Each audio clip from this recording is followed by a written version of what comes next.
just to let you know, this will be recorded. Just to let you know. What?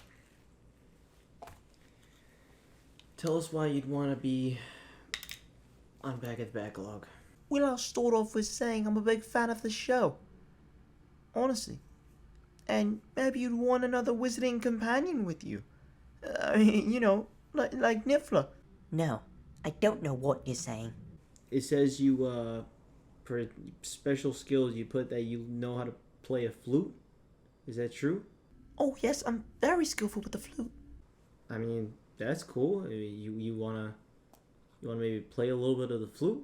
If I'm being honest, not really.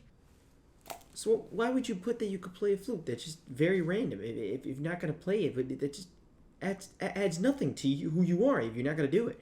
If anything, I could sing for you. We might as well let him sing.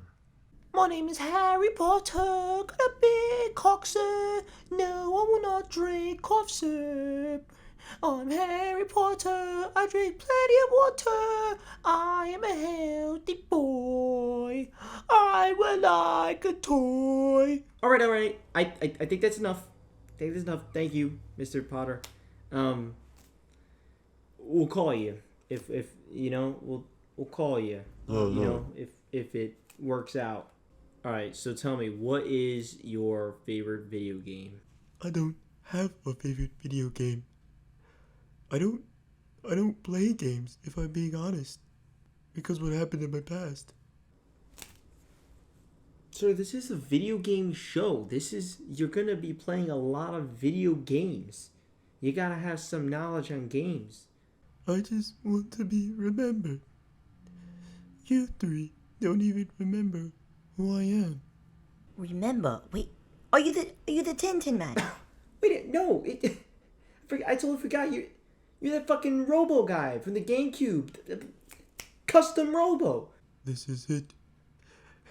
The end of the road is here. All right, I'm not gonna lie. I'm a little bit fanboying for you.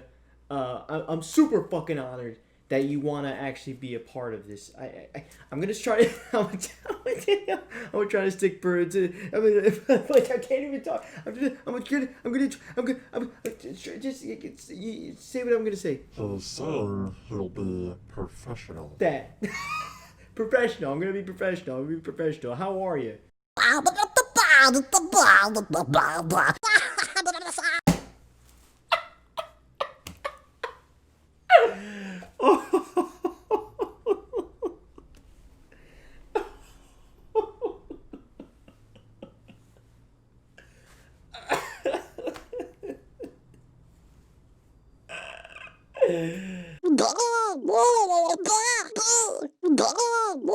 You ever speak English?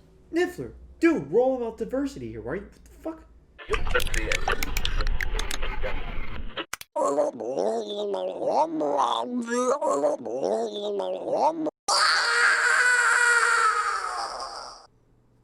Sir, Rabbids, sir, why are you leaving?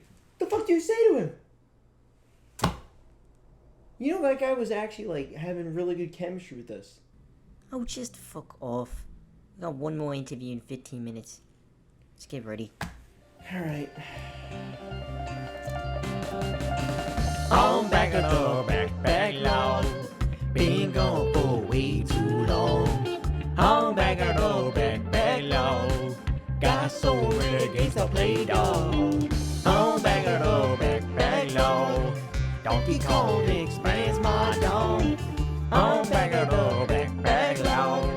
Me and Kylo been fucking since dawn. I'm back at the backlog. Did you know that Kylo wears thongs? I'm back at the backlog. I really fucking hate this song. Yeah.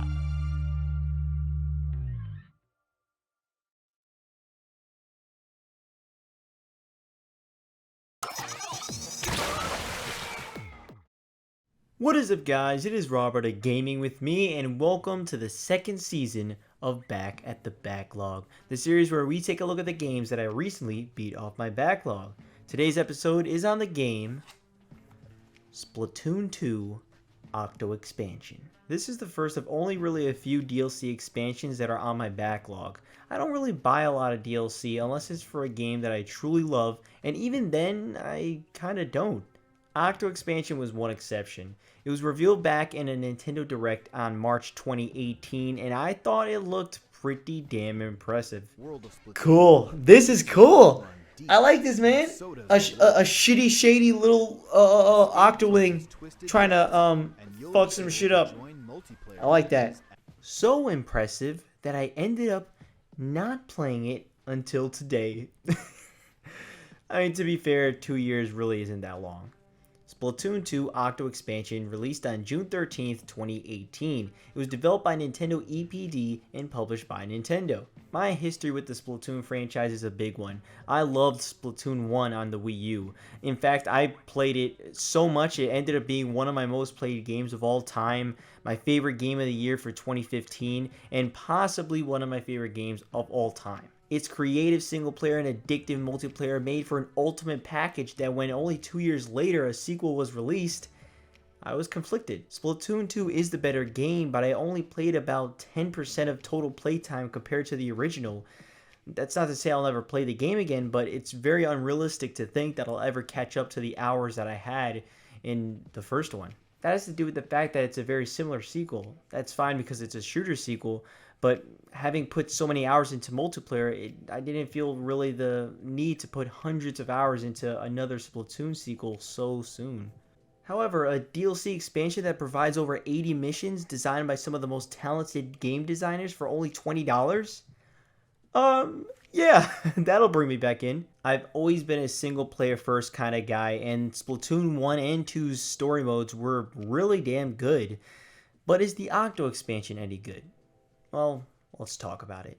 Story-wise, you take control of an unconscious Octoling, which is already cool because Octolings are the bad guys in the franchise. The Octoling wakes up in front of Captain Cuttlefish, and when Cuttlefish realizes the Octoling has no memory of before, he calls her Agent 8, and you make some designs for your character. Once customized to your liking, Cuttlefish tells Agent 8 that she is no enemy because she knows the Calamari Incantation, a song sung by the Squid Sisters in the end of Splatoon 1. He literally says, "Any fan of the Squid Sisters is a friend of mine." Reason is, he's actually the grandfather of the Squid Sisters, aka Callie and Marie from the original Splatoon. Why do you keep calling Agent 8 a she? Well, because I chose her to be female. But why? Because, let's be honest, the females are better designed than the males. I mean, hell, Sakurai even knows that. Think about it. In Smash, the Inkling's default is female. Sakurai knows best. True that, motherfucker. Those male Inklings look like bitches. I hate them. I goddamn hate them. Alright, relax. I don't hate them. Jeez, I was not expecting that. After some tutorials, the duo explore deep in this abandoned looking train station until they run into a telephone booth that tells them that they are in the Deep Sea Metro Central Station. His job is to get them to the promised land, which is the surface above. Apparently, Agent 8 is the 10,008th creature to attempt at reaching the promised land. They eventually go on a train with the conductor being Sea Cucumber. He tells the two that in order to get to the promised land, they have to collect 4 thangs. Yes, thangs. After the 4 thangs are collected, the door to the promised land will open. Using the train, Captain Cuttlefish and Agent 8 go on many different tests to get closer to those thangs. This setup is so damn good and easily teaches you what is going on quick and easy, but also very funnily with a lot of great dialogue like the telephone booth always inserting random slang and sometimes not even finding one to insert. Once playing the first test, you learn that even playing one test actually costs you CQ points. CQ points are a point system that you'll gain every time you pass the test. You'll gain different amounts using different weapon setups, with the higher CQ rewards being a tougher challenge. If you also end up losing too many lives, you may have to spend more CQ points to start at your last checkpoint, or say screw it and save the points, but you'll have to restart the whole level. Now, to be fair, I never actually ran out of CQ points because they are very generous with giving them out, so I never really know what happened when you lose all of them. After the first test, Captain Cuttlefish pulls out his walkie-talkie that starts going off. Captain thinks it's Agent 3, the Inkling you played as in the first Splatoon, but it's actually Marina and Pearl, the 2 stars in Splatoon 2.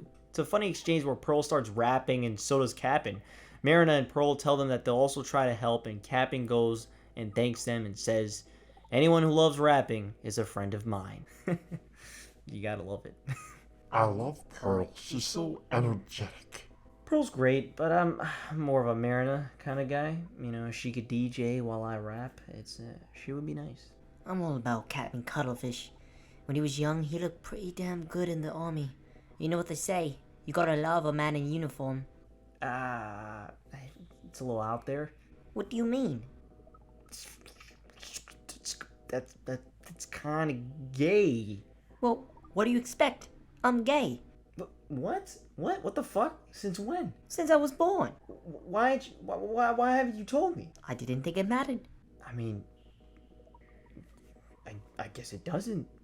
Hey man, that's great. You know, I'm happy for you. Well, thanks. But you want to continue? Oh, yeah. Just kind of came out of nowhere. Right off the bat, I noticed how amazing these character designs are. They're some of the most unique you'll see, like Isopadre, who is a giant isopod that wears a suit, a gold chain, sunglasses. Dude is awesome. Once you start to unlock new lines in the train station, the creatures that are on board start to change with different stops, and it was interesting seeing what designs the train would fill with next. There's just a lot of cool little details that fill this expansion, like the backgrounds of tests that have floating objects like a GameCube. There are these chat logs between Cuttlefish, Marina, and Pearl that is super entertaining to read. It gives some backstory to characters like Marina and Pearl that you don't really hear about other than these chat logs. There's also just a lot of funny back and forth banter, like Pearl critiquing Cuttlefish's rhymes. There's early test songs that you can listen to, which one I was really surprised by. It's an early song called "Fucking Dudes Be Fucking Sleeping," or at least similar to that. It even censors her when she's cursing in the song, and man, I thought it was hilarious. I just didn't expect that in Splatoon.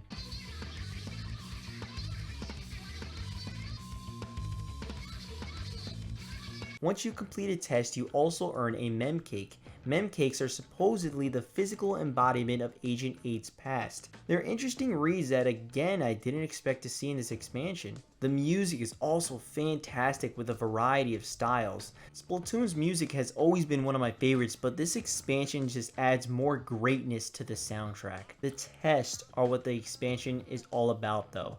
I'm very, very happy to say that this is some of the best Splatoon single player I've ever played. The tests you go through ooze with creativity and fantastic design. There's literally only a couple I'd say that I did not enjoy.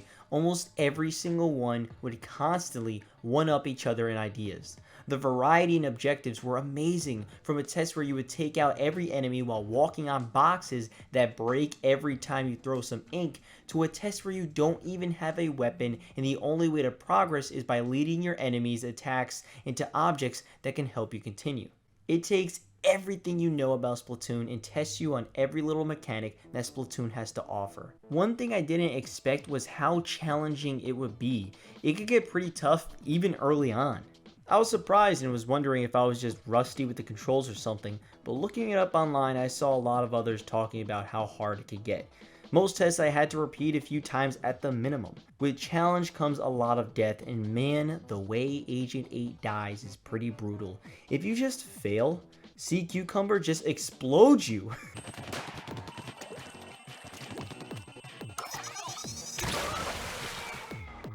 I thought it was pretty fucked up. I quite enjoyed the challenge because I always know it's my fault. It's never a design flaw because controls wise, it always feels amazing controlling the Inkling. Every movement always feels accurate. Controls aren't something I normally bring up in a game, but it's arguably one of the most important parts in a game, and Splatoon always has great controls. One of my favorite tests is one where you have to collect 8 data points, but in order to reach all of them, you have to rotate the entire cube you're in, trying to piece together how to reach certain areas. It's very Mario Galaxy-esque, and thought it was really damn creative. Bosses are well designed and also challenging. Even though they are the same from the base game, they are upgraded in different ways that offer a different challenge from last time you versed them. Whenever a test concept is reused, they always flesh it out even more, constantly expanding on what they created previously. I'll be talking about the final few sections just to let you know. So once you collect all 4 things, together they create a blender. Yes, a blender of all things. Well, the telephone booth from the beginning tells Cuttlefish and Agent 8 to hop in, and they do.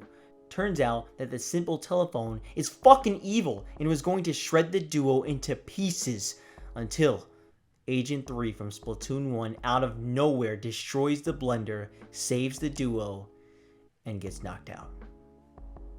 Cuttlefish, Marina, and Pearl tell Agent 8 to head up where Agent 3 came down from, and while I thought it was just going to be a boss battle and then the end, they went above and beyond. You first have to make it past 7 phases of more challenging objectives. Every phase is a different approach, like the first phase being a whole stealth section. You have no weapon and you just have to carefully make your way past loads of enemies.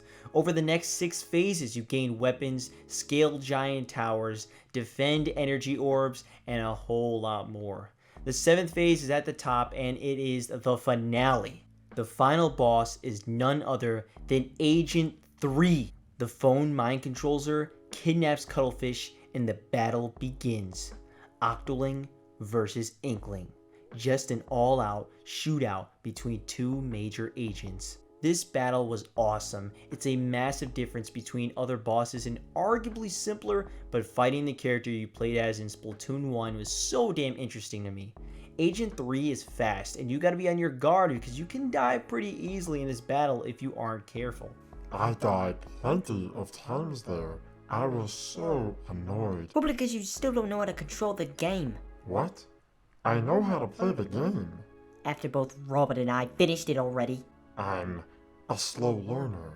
I mean, you gotta cut him some slack. He literally jumped decades of control methods, so you gotta bear with him. Nope, he's a little bitch. I am no male inkling. I don't know what the hell happened in your playtime, but you gotta relax with the hatred for the male inkling. Once Agent 3 is defeated, they are taken to the promised land or the surface above. There's a nice little scene where Agent 8 finally takes a look at the world in front of her. Marina and Pearl come to help Cuttlefish, Agent 8, and Agent 3 with a helicopter, and all is safe. Pearl and Cuttlefish start rapping, and it's the end. At least I thought. All of a sudden, a giant human head pops out of the ocean and the telephone is inside. Apparently, all along, the telephone was named Tartar. He was an AI construct created 12,000 years ago by a human being. He says that the reason he was created was to path humanity's knowledge to the next worthy life form. However, Tartar apparently became disgusted with the Inkling species evolution because he says Inklings wage war over minor genetic deviations. Hold up. Did Splatoon just bring up racism? I think so. I was not expecting this. The fact that the Inklings and the Octolings can't live in harmony because they have minor differences, like their hair is different, I guess, is pretty racist. I'm just surprised this was brought up, but I'm super glad it is because it's very sadly still relevant today, obviously. But the hope is that humans, before they went extinct, stopped racism. You hope, right? You gotta hope. Also, he hates the fact that Inklings obsess over fashion, which is pretty funny. Now, Tartar says his new objective is to wipe out Inkopolis and the entire Inkling race. Not only that, but apparently Tartar has taken, according to him, the best and brightest test subjects and created a sludge of supreme DNA. A giant weapon comes out of the human statue's mouth. Holy shit! This got so fucking dark so fast. Racism, genocide, and the use of thousands of corpses to make one super being in the span of 15 seconds? God damn! Marina explains that the machine is being powered by the sun and that Agent 8 has to cover the entire machine with ink so Pearl can use a battle cry to explode it. This is it. Now this is the actual final boss.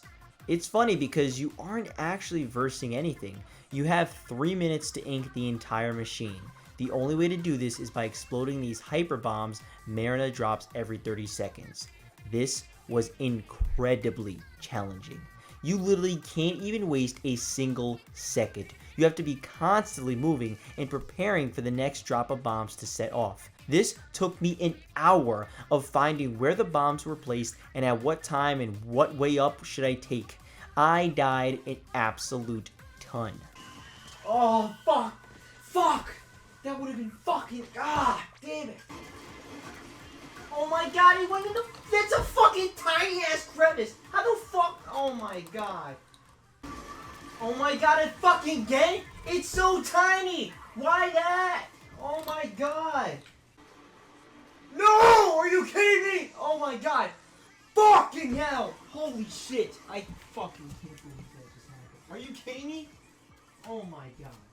You gotta be fucking kidding me. What the fuck? What the fuck? No! It's one! It's one! Oh my god. You gotta... Oh, come on. Come on! After many attempts, I perfected my route and filled that machine with ink with more seconds than I expected to spare. Pearl yells a battle cry that completely destroys the machine, absolutely obliterating it. Tartar gets destroyed and meets his maker. It's a victory for the Inklings and the Octolings. Agent 8 sits and smiles at her new friends. Then, and only then, is it the end. Awesome credits, by the way. I love when the credits are designed beautifully. Once you actually finish the expansion, you could play as an Octoling in multiplayer, which is a neat little thing. Splatoon 2 Octo Expansion is way bigger and way more impressive than I ever imagined it being. This isn't some throwaway DLC. No, this stands toe-to-toe with Splatoon 1 and 2's story modes, perhaps even better, to be honest. I wish Nintendo sold this separately because it is fantastic and deserves a huge spotlight. I did not expect the huge number of creative missions or the entertaining cutscenes or the great new music. It's an amazing package on its own, and I highly recommend giving it a shot. Overall, I'm going to give Splatoon 2 Octo Expansion a... best DLC ever? Maybe, it's up there, for me at least, but I'm the guy that bought the Time is Money pack that unlocks everything in the game in NBA Jam for $5. I'm sorry, I was 12 out of 10. I had such a fantastic time with Splatoon 2 Octo Expansion. I am very much looking forward to Splatoon 3 for new single-player content whenever that drops, probably the next Nintendo console. I love Splatoon. I love its world and its characters, and I can't wait to see what's next in store for the Inklings and the Octolings. Hopefully they get along by the next game. So yeah guys, that was it. Thanks so much for watching. As you guys know, of course, these take forever to make. So I would appreciate it if you liked it, share it around with people. Anyone, anyone. Have you played Splatoon 2 Octo Expansion? Did you like it? Did you not like it? Let me know down in the comments below. And I'll see you guys next time. Splatoon 2 Octo Expansion was an amazing DLC, but it is officially out of the backlog.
Sorry I'm a bit late. Apologies. I had to go to the bathroom and drain my cock. But, so, how are you, good sir? What's your name? Well, hello. My name is Drucker. Drucker. Alright, what's your favorite game? Oh, my favorite video game. Well, I don't know if I have one. If I'm being honest with you, it's like choosing my favorite child. Wouldn't you agree? Yeah, I would agree. But let me ask you something. Go on, ask me anything. Why do you think you deserve to be the replacement of Kylo Ren? I'm not here to replace anybody. If anything, I'm just here to add on. Hopefully add more chemistry, more flavor to the lineup. No offense, but I just don't think anyone will replace him. And if I'm being really honest with you, Drucker, I don't think we need another co-host. But these guys do. And I trust them. So I would have to really trust you. How about if you let me on your show, I'll give you 30 games. Just for the fuck of it. How are you? 30 Holy games. shit! That's a bribe. That's a bribe. We're not gonna take a bribe. Think about it, man. 30 games, that's about 3 seasons worth of content. Look, I get it. You don't want to replace Kylo, but look, this guy looks enthusiastic. We need a new host. And this guy's willing to give us 30 games for it. Might as well give him a shot. So you guys are just okay with letting someone new in just because they give you some fucking games? Yeah, Yep. hand us the game and you're hired. Well, here, go and take it. I don't know what kind of bullshit you're trying to cause, but this is one game. Oh no, that's 30, baby.